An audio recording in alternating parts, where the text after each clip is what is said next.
DILG nagpaluwas ni memorandum dapit sa 3-week transition kan mga nangganang barangay asin SK officials. SILG Abalos nagpatanid sa mga SK officials na daisin da makakaasumir sa pwesto kundi magsairarom sa mandatory seminar kan National Youth Commission. Uyan report ni Chris Novello. Makalihis ang barangay asin Sangguniang Kabataan elections kan Lunes. Nagkukondusyon na ng inventory ang Barangay Council kan Balatas, Naga City para sa mangyayari transition kan bagong ilihidong opisyalis kan sa indang barangay.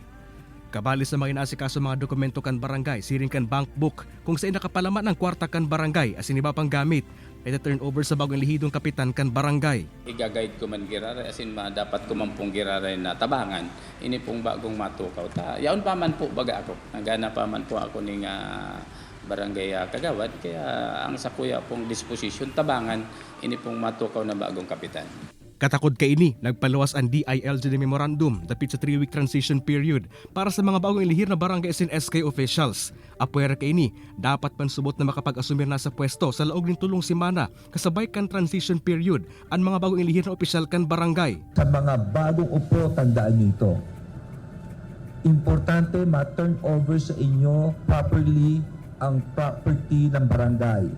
Ilang computer yan, ilang kotse yan, etc. Are they in good condition? Baka mamaya pagpunta dyan, wala nang laman yung barangay hall. Ngunit natapos na ang eleksyon, nasa jurisdiksyon na kan ahensya ang mga nangganang barangay asin SK officials. Nagpagiramdaman ini sa mga bagong SK official na basado sa SK Reform Act, kinakaipuan kan mga ini magsairarom sa mandatory training o seminar na papanginutan kang National Youth Commission. Kaya banan si Jovel Ubiso, Chris Novello, Balitang Bicolandia.